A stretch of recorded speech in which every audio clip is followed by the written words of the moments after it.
Hello दोस्तों, तो एक बार फिर स्वागत है आप लोगों का पीकेएस स्टडी में। आज इस वीडियो में हम कुमार नवीन सर द्वारा पढ़ाई गई हिस्ट्री, जो मिडिवल हिस्ट्री थी, उसका रिवीजन करेंगे। हम आज इसमें दिल्ली सल्तनत से लेकर पढ़ेंगे। बलबन को हम नेक्स्ट टॉपिक में कवर करेंगे। इसमें मैं आप लोगों को बोलूँगा, बस वॉइस बस आपको सुनाई देगी और मेरी वीडियो दिखाई देगी, फोटो दिखाई देगी, जिसमें आप लोगों का रिवीजन होगा, क्विक रिवीजन। ठीक है, पहले हम बात करते हैं दिल्ली सल्तनत से। ठीक है, दिल्ली सल्तनत में टोटल 5 राजवंश हुए। कौन कौन से? ट्रिक तो आपको याद होगी, जी के तो सरल है, मतलब कि जी से गुलाम वंश हुआ। ठीक है, जिसका शासनकाल 1206 से 1210 तक था।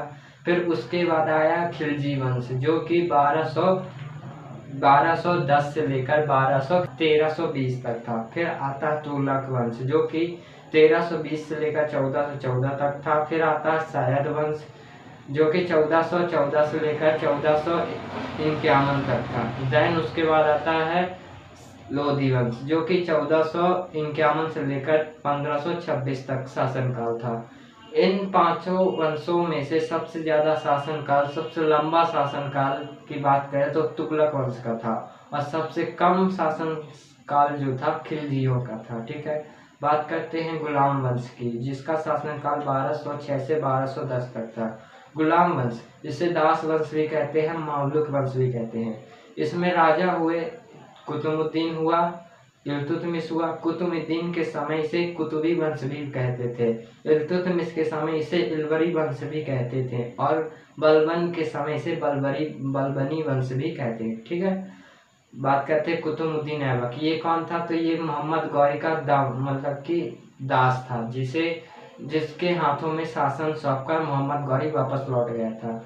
ये था दास। इसी कुतुबुद्दीन ऐबक ने ही गुलाम वंश की स्थापना की थी। इसे उपाधि मिली थी लाख वंश की, पील बादशाह की, हातिम सेकंड की। ठीक है, अगर बात करें, इसने जो है अपने नाम के सिक्के नहीं चलाए और ना ही अपने नाम का खुतबा पढ़वाया।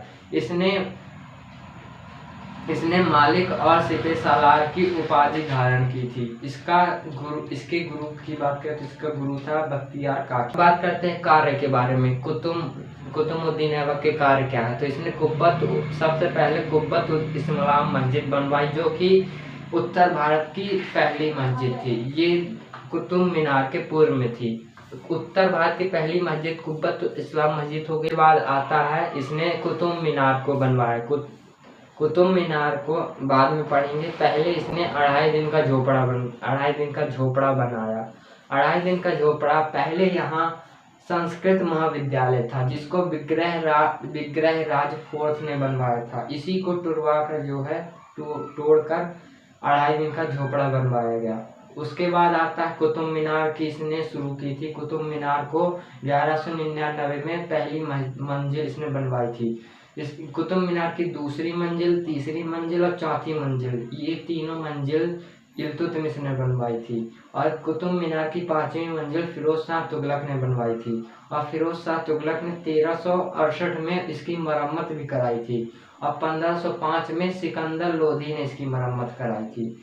अब जानते कुतुब मीनार जो है, इसकी हाइट की बात करें तो 73 है, और ये 1993 में यूनेस्को में शामिल हुई, और ये अमूर्त सांस्कृतिक विरासत में शामिल हुई, जिसे हम छू सकते हैं। ठीक है, मूर्त सांस्कृतिक।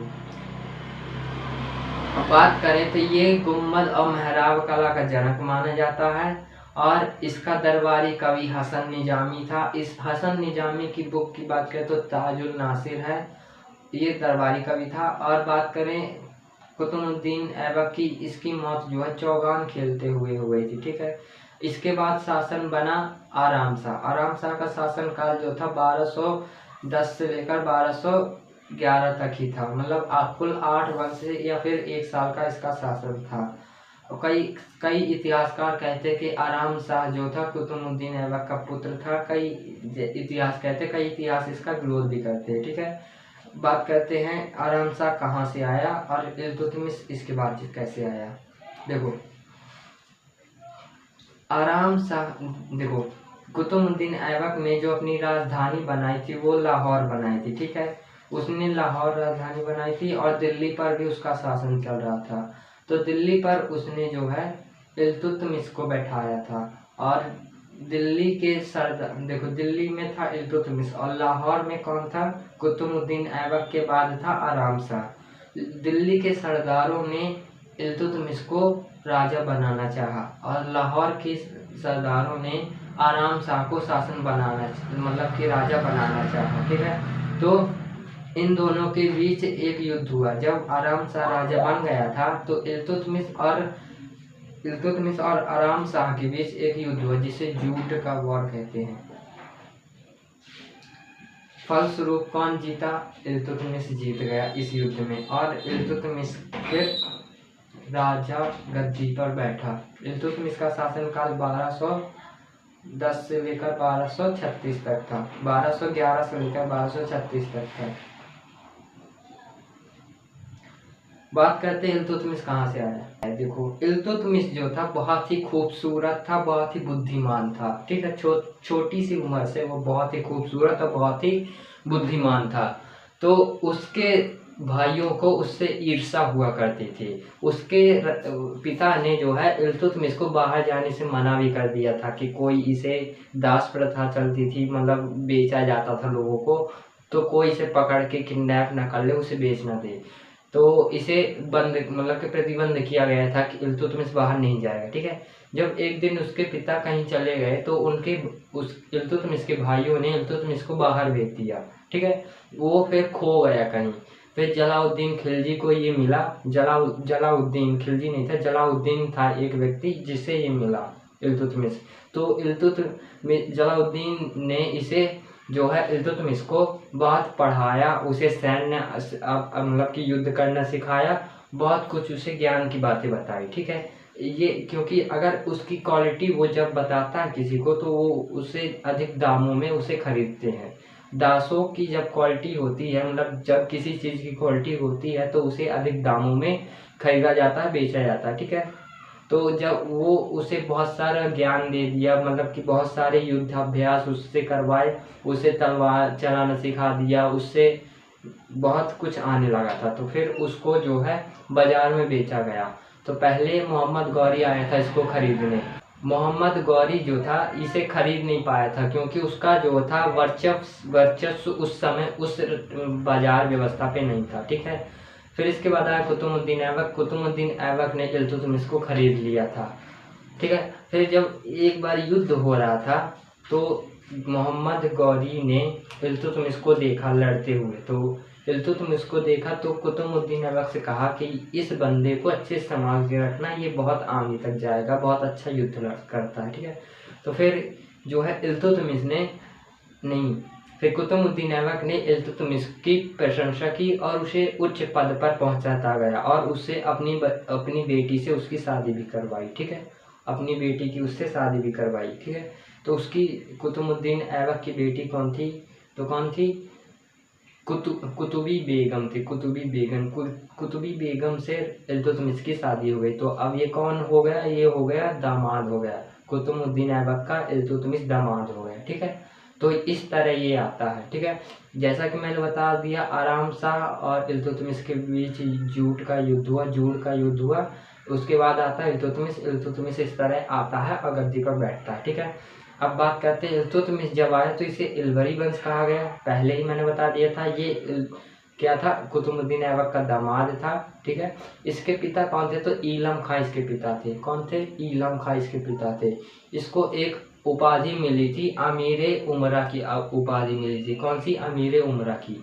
अब बात करते हैं इसके कार्य के। इसने क्या है, इक्ता प्रथा शुरू की थी। इक्ता प्रथा मतलब कि जमीन का टुकड़ा। जब इसके जो सैनिक थे युद्ध करने जाते थे, विजयी होकर आते थे, तो ये उन्हें इक्ता मतलब की जमीन का टुकड़ा देता था, बोलता था इस जमीन में तुम उगाओ खाओ कुछ भी करो, ये जमीन आज से तुम्हारी।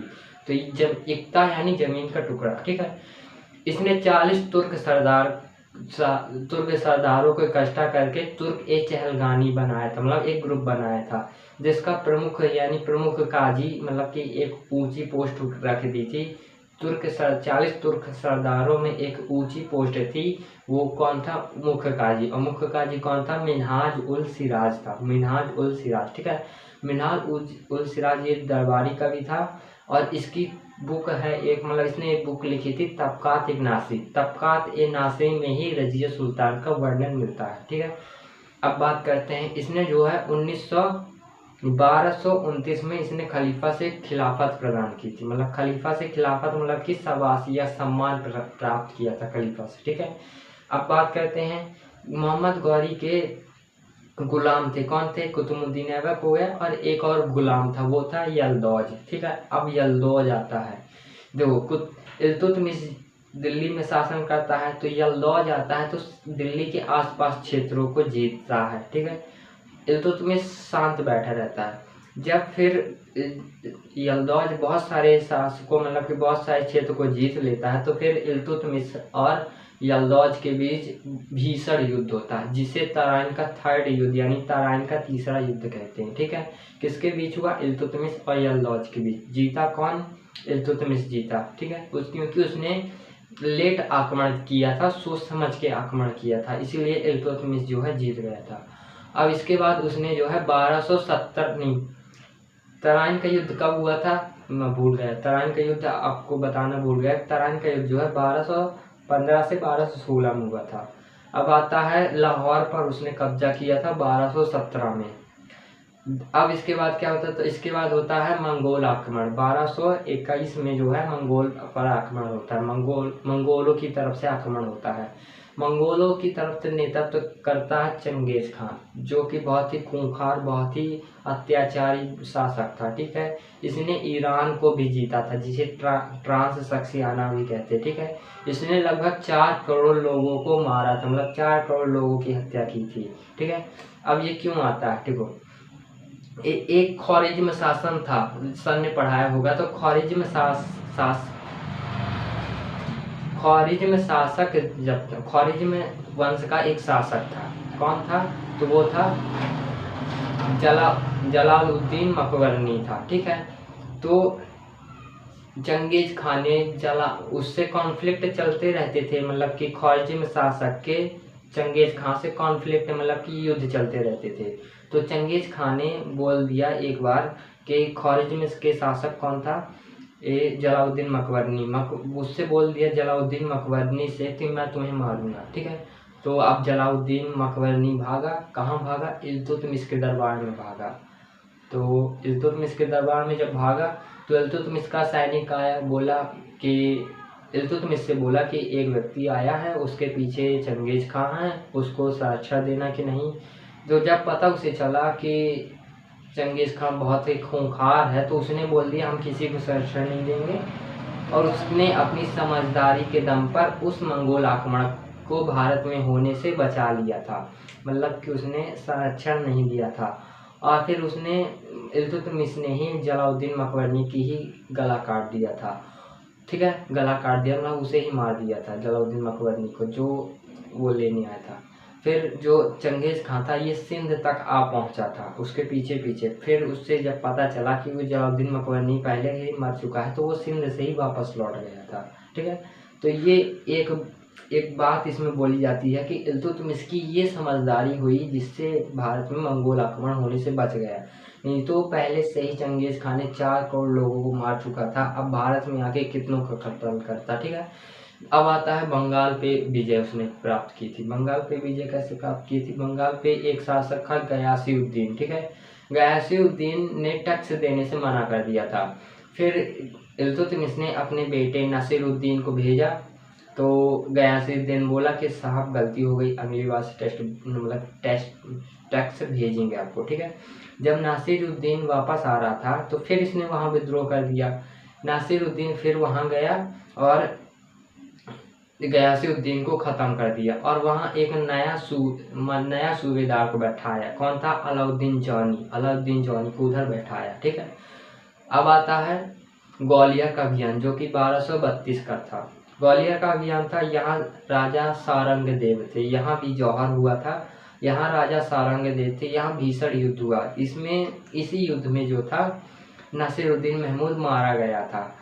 जब नासिरुद्दीन महमूद मारा गया तो इल्तुतमिश का पूरा मतलब कि होने वाला जो शासक मतलब कि कुमार राजा था वो तो मारा गया नसीरुद्दीन। अब उसका जो इल्तुतमिश का सारा ध्यान चला गया रजिया सुल्तान पे कि अब वही शासिका बनेगी। तो उसने रजिया 1932 के ग्वालियर अभियान के बाद रजिया सुल्तान के सिक्कों पर रजिया सुल्तान की फ़ोटो छापना शुरू कर दी। और जब नसीरुद्दीन मोहम्मद मरा मतलब कि उसका इल्तुतमिश का बेटा नसीरुद्दीन मोहम्मद मरा था तो उसकी याद में मकबरा बनाया गया था। कौन सा मकबरा? सुल्तानगढ़ी का मकबरा बनाया गया था। इसीलिए इल्तुतमिश को मतलब कि मकबरा शैली का जनक कहा जाता है, क्योंकि उसने सबसे पहला मकबरा बनाया था सुल्तानगढ़ी का मकबरा। वो किसकी याद में? अपने बेटे नसीरुद्दीन की याद में। ठीक है, अब क्या हुआ देखो, जब अब नसीरुद्दीन ख़त्म हो गया, अब उसके बाद क्या हुआ कि इल्तुतमिश जो था ये इसके दरबारी कवि था। कौन था? बता ही दिया मैंने, मिन्हाज उल सिराज था, जिसकी बुक तबकात नासरी थी। ठीक है, और जैसे कि मैंने बताया कि इसने सिक्के चलाए थे जिसमें रजिया सुल्तान की फ़ोटो थी। तो इसने सिक्के चलाए थे टंका और जीतल। टंका तांबे का होता था और जीतल नहीं, टंका चांदी का होता था, जीतल तांबे का होता था। ये 11 ग्राम के होते थे। ठीक है, और बाद में जो है इल्तुतमिश की 1236 में मृत्यु हो जाती है। अब आता है 1236 में के बाद रुकनुद्दीन फिरोज। ठीक है, ये कौन था? ये इल्तुतमिश का सेकंड पुत्र था जो कि अयोग्य सिद्ध हुआ। जब इल्तुतमिश की डेथ हो गई 1236 में, तो जो 40 तुर्क सरदार थे, तो आधे तुर्क सरदार जो थे, मान लो 20 तुर्क सरदार रुकनुद्दीन फिरोज के पक्ष में हो गए कि इसे राजा बनना चाहिए, और 20 तुर्क सरदार थे वो रजिया सुल्तान के पक्ष में हो गए कि रजिया सुल्तान को बनना चाहिए। इल्तुतमिश ने मरने से पहले कह भी गया था कि मेरी नेक्स्ट शासन मतलब कि अगला राजा जो है रजिया सुल्तान को बनाया जाए। ठीक है, लेकिन जो है वह उस समय भ्रांतियाँ फैली थी कि एक लड़की शासन कैसे चला पाएगी, मतलब कि एक लड़की शासन कैसे चला पाएगी, वह इसलिए वहाँ उसको नहीं बनाया गया। पहले बनाया गया रुकनुद्दीन फिरोज को। क्यों बनाया गया? क्योंकि देखो, रुकनुद्दीन फिरोज के साथ थे 20 तुर्क सरदार, और 20 तुर्क सरदार वो ये सोचते थे कि ये रुकनुद्दीन जो है ये तो अयोग्य है, इसके माथे तो शासन चलना नहीं है, अप्रत्यक्ष रूप से हमारा ही शासन मतलब कि हमारी ही बात मानी जाएगी शासन में, इसलिए हम रुकनुद्दीन को बना देते हैं शासक। ठीक है, फिर रुकनुद्दीन फाइनली बैठता है गद्दी पे। इसका शासनकाल होता है 1236 से 1236 तक, ये 8 महीने ही रहता है लगभग। ठीक है, मतलब 6 महीने 8 महीने इसका शासन रहता है। तो फिर क्या होता है कि दक्षिण में इसके खिलाफ विरोध होते हैं, इक़्तिदार इसका विरोध करते हैं। तो जब ये इक़्तिदारों का विरोध शांत करने जाता है, उस समय रजिया सुल्तान एक खेल खेल जाती है। क्या खेलती है कि वो एकदम नए वस्त्र पहनती है और जाती है घोड़े में बैठकर जाती है जनता के सामने और बोलती है, मतलब कि वहाँ बहुत मोटिवेशन स्पीच देती है कि तुम लोग एक राजा की आज्ञा का पालन नहीं कर रहे, मुझे शासक नहीं सिद्ध कर रहे, राजमहल में कितने कत्ल हो रहे हैं उनके बारे में आप लोगों को पता नहीं है, कितने लोगों की ज़िंदगी बर्बाद कर दी रुकनुद्दीन फिरोज ने। तो जब ये सभी स्पीच दी उसने, और वो बहुत सुंदर भी थी, एक बात ये है। ठीक है, तो वो सब जो है वहाँ की जनता, दिल्ली की जनता रजिया सुल्तान के फेवर में आ गई थी, मतलब कि अब रजिया सुल्तान को वो शासक बनाना चाहती थी, राजा बनाना चाहती थी। तो फिर जब एक बात करें कि जो रुकनुद्दीन फिरोज के पिता कौन है? इल्तुतमिश। और उनकी माँ कौन है? तो उनकी माँ है उनकी माँ है कुतुमा, नहीं, उनकी माँ कौन थी? शाह तुर्का। ये शाह तुर्का उनकी माँ थी। ठीक है, अब देखो, जब रजिया सुल्तान ने जनता के सामने इतनी सारी स्पीच दी तो क्या हुआ कि सभी जो जनता थी वो भड़क गई, उन सभी ने राजा बनाना चाहा रजिया सुल्तान को, वो सब भड़क गई, वो सब गई राजमहल में। राजमहल में कौन थी? शाह तुर्कान थी, आगे उसका गला काटा। ठीक है, जब ये सारी बात पता चली रुकनुद्दीन फिरोज को, तो जब वो वापस आए तो उसको भी मार दिया। फाइनली गद्दी पर बैठी रजिया सुल्तान, और रजिया सुल्तान का शासनकाल था 1236 से 1240 तक। ठीक है, अब बात करते हैं रजिया सुल्तान की। रजिया सुल्तान जब गद्दी पर बैठी तो एक मेजर बात यह है कि वो साड़ी या फिर पहन के, मतलब कि लड़कियों के वस्त्र पहन के कैसे शासन चलाती। मतलब कि भले वो लड़की ही थी, लेकिन उसको शासन चलाने के लिए कुछ साधारण वस्त्र, मतलब कि कुछ राजाओं जैसे पोशाक पहनना चाहिए था, मतलब पहनना पड़ता था। तो उसमें उसने कुल्हा और चोंगा पहनना शुरू किया। तो रजिया सुल्तान क्या पहनती थी? कुल्हा और चोंगा। रजिया सुल्तान कौन थी? इल्तुतमिश की बेटी थी। ये पहली मुस्लिम शासिका थी, इसके पहले कोई भी लड़की मुस्लिम शासिका जो है नहीं बनी, मतलब कि राजा का पद उसे नहीं मिला। अब बात करते हैं रजिया सुल्तान के बारे में। रजिया सुल्तान जो थी बहुत संघर्षों के बाद जो है शासन पे बैठी थी। रजिया सुल्तान ने इन 40 तुर्क सरदारों को इनकी पावर कम करनी चाहिए, इसके लिए उसने एक नया पद बनाया था। नया पद कौन सा था? नया पद था अमीर ए आखूर का पद, जिसे याकूत को दिया गया। याकूत उसका एक सेनापति या फिर समझ लो एक अच्छा दोस्त था, जो कि हमेशा रजिया सुल्तान के साथ रहता था। तो उसने एक अमीर ए आखूर का पद बनाया, जिसे याकूत को दिया गया। फिर याकूत के प्रमोशन होते गए, जैसे कि अमीर आखूर याकूत को बनाया, फिर उसके बाद अमीर ए जहांदर था, नहीं अमीर ए जहांदर नहीं था, अमीर ए अशोक साला का प्रमुख होता था, जो घोड़ों का प्रमुख, वो बनाया उसको। ठीक है, फिर उसके प्रमोशन होते गए। अब बात करते हैं रजिया सुल्तान का विरोध किसने किसने किया। तो रजिया सुल्तान का विरोध 3 लोगों ने किया। पहला था अलख्तगीन, जो भटिंडा पंजाब में था। दूसरा था ऐतगीन, और ऐतगीन कौन था? तो ऐतगीन एक व्यक्ति था। ठीक है, उसके बारे में बाद में बात करेंगे। और एक था कबीर खान। ये तीनों लोग जो थे रजिया सुल्तान का विरोध कर रहे थे। तुर्की सरदार थे, तुर्क सरदारों में से ये 3 थे। ठीक है, तो क्या हुआ कि सबसे पहले विरोध किया, मतलब कि कॉन्फ्लिक्ट हुए कबीर सिंह ने रजिया सुल्तान का विरोध किया अपने शहर में। तो रजिया सुल्तान सोते सोते उसके घर पहुंच गई, और सोते से ही उसकी मतलब कि उसका काम खत्म कर दिया। ठीक है, फिर 10 दिन बाद अलख्तगीन ने विद्रोह किया। अलख्तगीन ने जब विद्रोह किया तो रजिया सुल्तान वहां भी जाएगी, तो रजिया सुल्तान गई, और कौन गया? याकूत भी गया। ठीक है, अब क्या हुआ कि रजिया सुल्तान और याकूत और उनकी सेना के बीच कुछ मतलब कि सेना ही आपस में लड़ पड़ी। क्यों? क्योंकि उसने सोचा, मतलब कि एक अफवाह फैल गई थी कि रजिया सुल्तान याकूत को प्रेम करती है, उसे ही अब सब कुछ बनाएगी। तो उन सभी सैनिक एक दूसरे से ही लड़ने लगे थे। ठीक है, और फाइनली अलख्तगीन जो था उसमें जीत गया था, और वहाँ जो था याकूत मारा गया और उसने रजिया सुल्तान को किला मुबारक भटिंडा में कैद कर लिया था। ठीक है, अब क्या हुआ कि अब कौन बचा?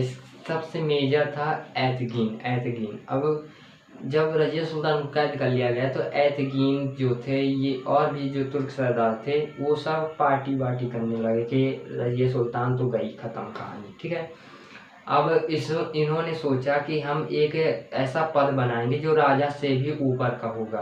तो उन्होंने एक ऐसा पद बनाया, नायाब ए मुमलिकात, जो राजा से भी ऊपर था। मतलब कि ये था पद प्रधान, मतलब कि राष्ट्रपति का पद था, ये ऐसा ही समझ लो। ठीक है, प्रधानमंत्री का। तो नायाब ए मुमलिकात ऐतगीन ने ही बनाया था, तो वो खुद ही अपना मतलब कि पद में चला गया। मतलब कि नायाब ए मुमलिकात कौन था? ऐतगीन था।